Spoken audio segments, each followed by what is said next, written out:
Welcome back to another Canadian wilderness video. Sorry I didn't have audio in the last video. I thought my mic wasn't working, so hopefully it's working now. Anyway, this is the Mtech. I'm not going to say the full name because I don't really remember. It's like a MT3OV or something. I don't know what it is. Okay, and this flint does not come with it. I just put this on here. So this isn't a stock test. This is basically a test after I've used it a little bit. If you've seen my last video, it was batoning and stuff with it.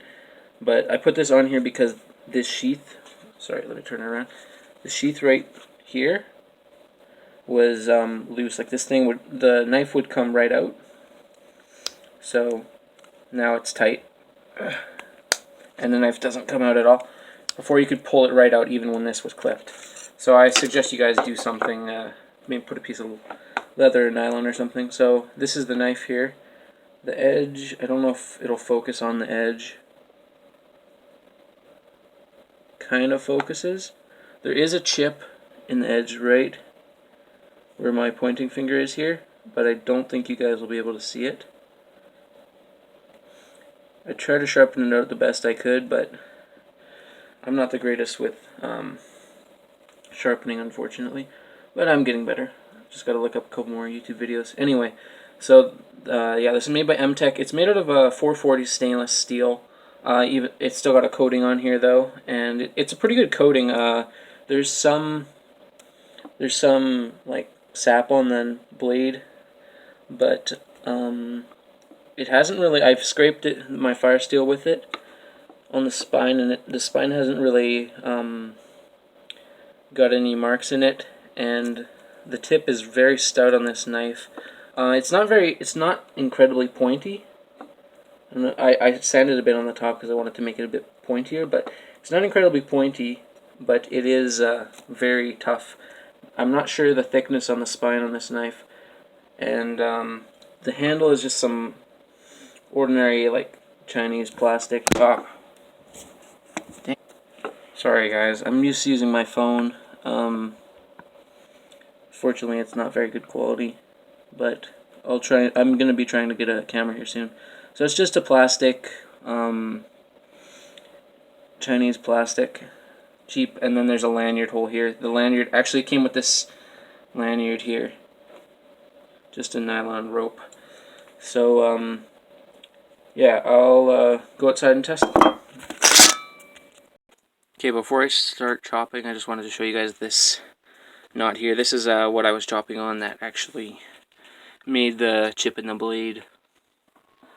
Okay, hopefully the camera is set up right. If it's not, I'm probably going to have to double take this.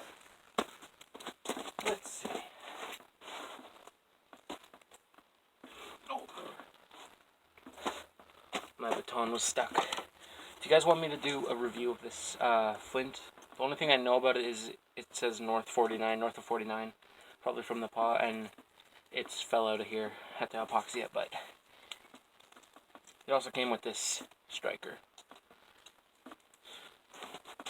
Whoops.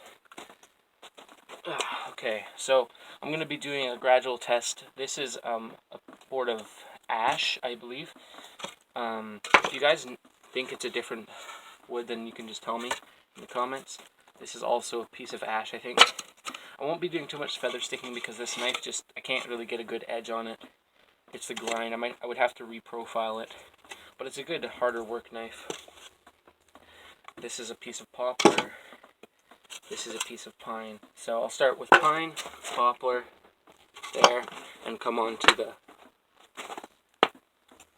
ash. Oh, and there's a piece of rotten pine here. So this is a good knife for chopping, but it's kind of small, so it doesn't have that much weight behind it. It's the best really for batoning. And this is just rotten wood, so it's not even really going through that too much.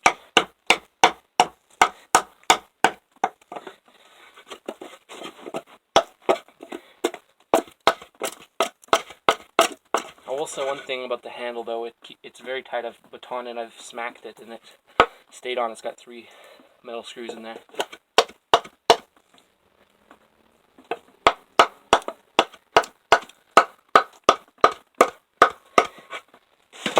So as you can tell, it's not really that heavy. It's not heavy enough. I've already done this in the last video, but a bit of batoning on some soft pine or spruce. I'll do this is pine or spruce. So this isn't the way.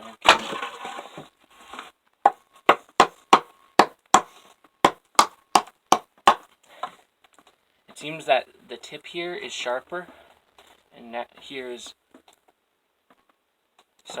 and here is a bit I don't know, it's a bit less sharp. I'm not an expert knife or anything. And like I was saying before, the tip on this knife is really stout. Doesn't really stab that far in though.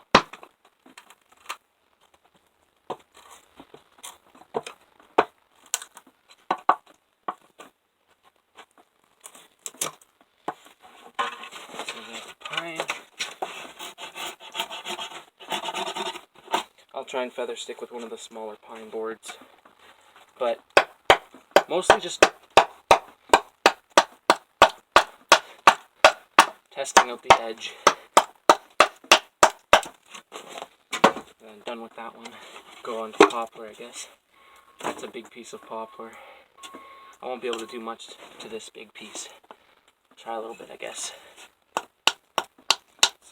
Most of this wood is really wet.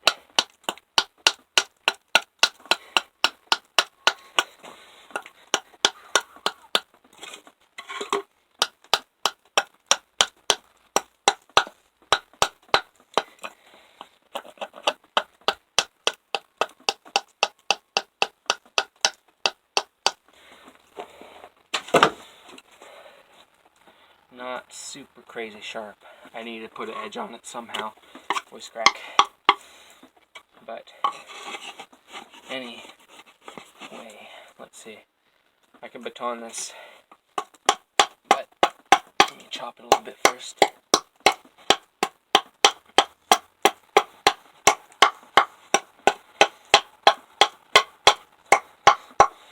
So chopping is not really a task that the knife is supposed to do. The best task that this knife can do is really batoning, in my opinion. I need to get a solid piece of something though. It goes through poplar batoning pretty easy.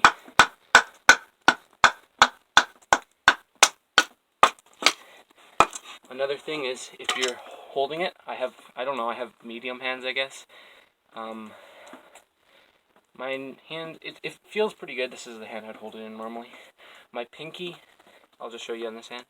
My pinky kind of tends to slip onto this metal part here, the metal part. And then, since it's a full tang knife, which is a perk, it only goes, well, it's a full tang, but when you have your pinky here, or any of your fingers here, if you have a bigger hand, you can feel the shock. So it's kind of a con there, but the plastic actually does keep the shock off of your fingers, which is really good, because if it didn't, that'd kind of suck.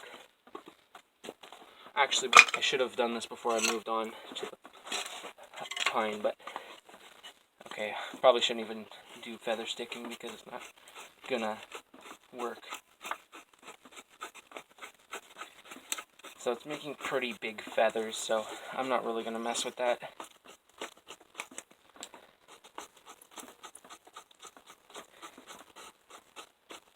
Still kind of working, but they're really pretty big. It's not that bad. See, the chip is looking. Yeah, I try to get that chip out, but I need to look up a video on that.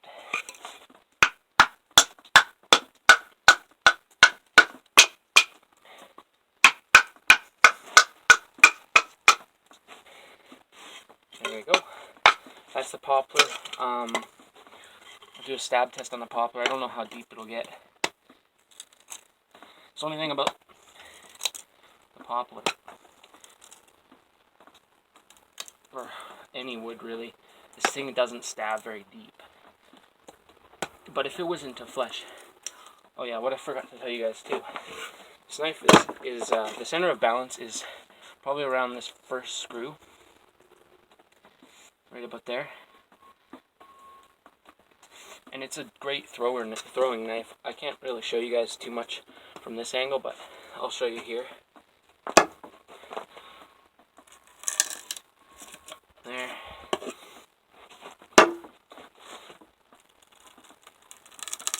That one was pretty deep. Any bend? No bend on it, so it's a good knife for like digging in. People always say it's a good beater knife if you don't want to beat around your expensive knife, but if you don't want to beat around your expensive knife, what are you buying it for? Your collection? I guess there is knife collectors, but I'm more of a practical guy, so if I buy an expensive knife, I'm going to use it. But this knife was, I don't know, $8.79 Canadian. So it'll probably be about, sorry, there's a guy over there. I don't know what he's doing. Anyway, it'll probably be about $4.69 like US or something. But there's this hole here I made in the rotten wood. Amazing. Okay, next knife review. Knife review. Oh wait, we're already doing this, but I'll try it on this one. Oh. Oh. Okay. Oh. Yeah. So I didn't even stab myself even like when I did this, because it's not a sharp point at all. I don't know if it'll focus or not, but I'm hoping to get a better camera. I probably already said that 50 times. Try and get a nicer camera. But okay, let's move on. I will go to the hardwood. First off, we'll try and chop it a little bit, I guess. This is really slippery here. Cuts through snow like butter.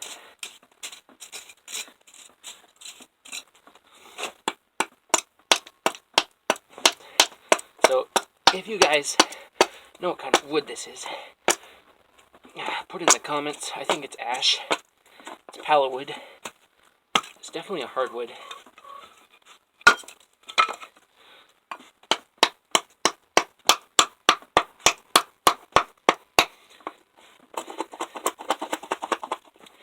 This knife can't do too much to this wood. I'm telling you, it's pretty hard. I'll just try and baton this piece, and then do maybe a feather stick, see if it can do anything. It batons are pretty nice. It doesn't have any knots though.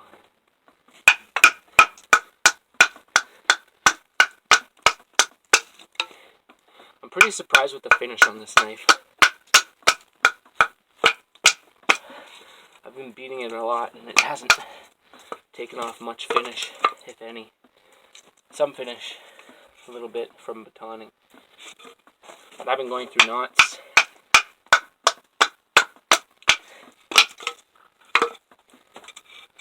Ah, I got a splinter. Okay, last one. Oh. Okay, now let's take one of these pieces. That's a pretty thin one. That's how dull it is, guys. Not out of the box, though, I guess. Well, yeah, out of the box. I don't know why I said that. It just has a weird grind. Oh, crap. I don't have a good stance on this.